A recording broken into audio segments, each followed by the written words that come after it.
Shalom, saudara-saudari, kita sekalian bersama lagi dalam renungan santapan firman Tuhan.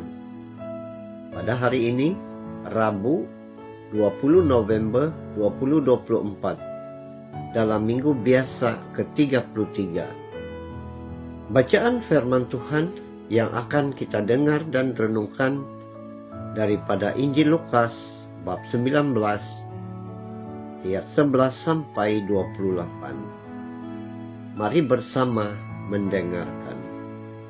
Sementara mereka mendengarkan hal-hal itu, Yesus melanjutkan perkataannya dengan suatu perumpamaan.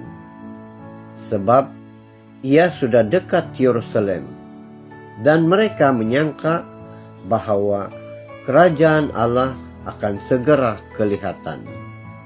Ia pun berkata, ada seorang bangsawan berangkat ke sebuah negeri yang jauh untuk dinobatkan menjadi raja dan kembali. Ia memanggil 10 orang hambanya dan memberikan 10 mina kepada mereka. Katanya, pakailah ini untuk berdagang sampai aku datang kembali. Tetapi orang-orang sebangsanya membenci dia, lalu mengirimkan utusan menyusul dia untuk mengatakan, kami tidak mau orang ini menjadi raja atas kami. Setelah dinobatkan menjadi raja dan kembali, ia menyuruh memanggil hamba-hambanya yang telah diberikannya uang itu untuk mengetahui hasil dagang mereka masing-masing. Orang yang pertama datang dan berkata, Tuan, mina Tuan itu telah menghasilkan 10 mina. Katanya kepada orang itu, bagus, hai hamba yang baik. Engkau telah setia dalam perkara yang sangat kecil. Karena itu, terimalah kekuasaan atas 10 kota. Datanglah yang kedua dan berkata, Tuan, mina Tuan itu telah menghasilkan 5 mina. Katanya kepada orang itu, dan engkau kuasailah 5 kota. Lalu hamba yang lain datang dan berkata, Tuan, inilah mina Tuan.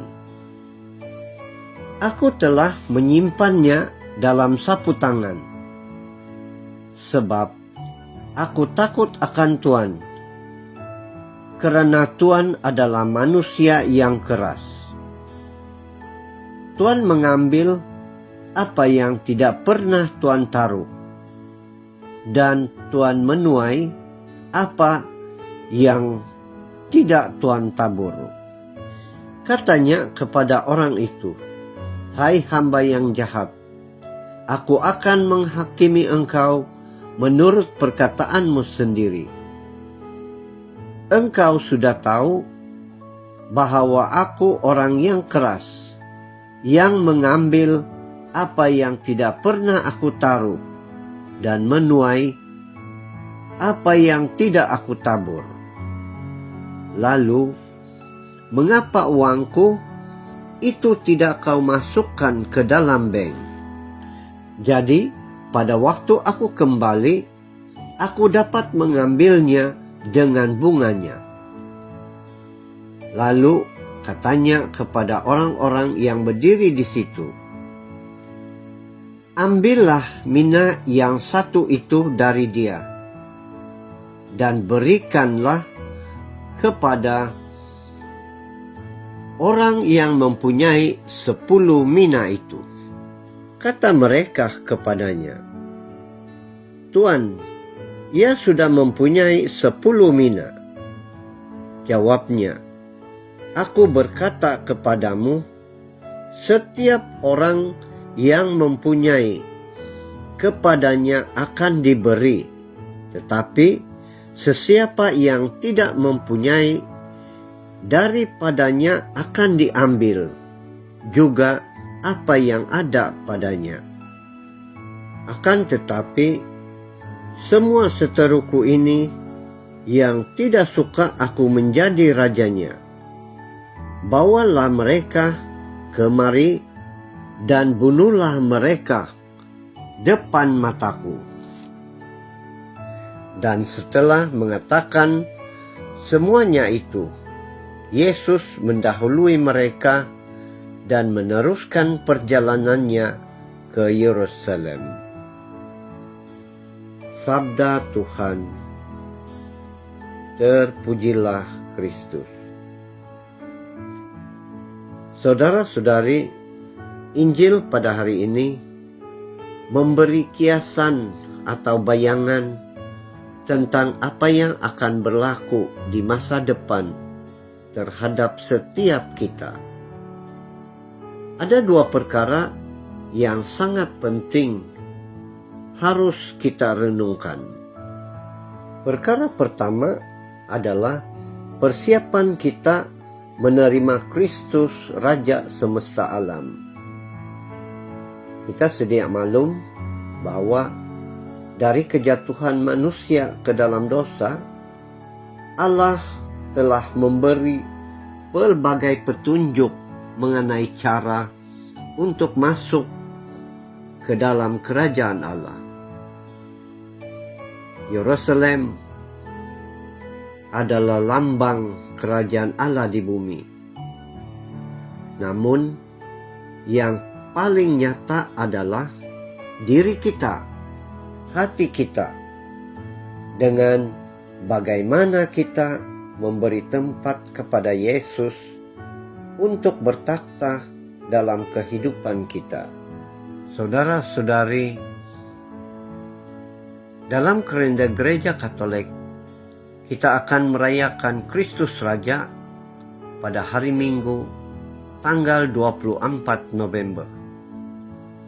Maka untuk itulah kita patut menyadari bahwa Injil hari ini menyatakan tentang seorang bangsawan yang dinobatkan menjadi raja dan kembali.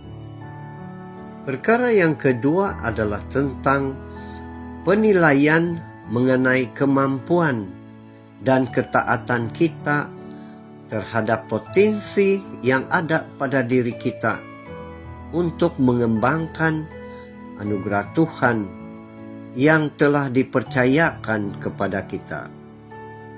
Perumpamaan tentang mina adalah petunjuk kepada kita tentang bagaimana dapat masuk ke dalam kerajaan Allah. Kita diberi kebebasan dan kepercayaan untuk mengendalikan dan mengisi kehidupan kita dengan sebaik mungkin. Maka dengan kejujuran, kepercayaan yang diberikan kepada kita itu akan dapat kita lakukan jika kita dengan sepenuh hati dan sukacita melaksanakan segala perintahnya. Tetapi seringkali kita menggunakan kebebasan itu secara tidak bertanggung jawab dengan mengikuti keinginan hawa nafsu duniawi yang belum tentu berkenan di hati Tuhan. Seperti orang ketiga yang dipercayakan mina tanpa berbuat apa-apa. Akibatnya, hidup kita tidak berkembang, apalagi berguna untuk orang lain. Saudara-saudari, Tuhan sentiasa menunggu kita untuk mengembangkan diri secara baik Sehingga dengan pengembangan diri itu, hidup kita semakin berguna. Malah berkat Tuhan pun semakin berlimpah serta dirasakan oleh banyak orang di sekeliling kita. Tuhan Yesus sentiasa memberkati usaha kita. Amin.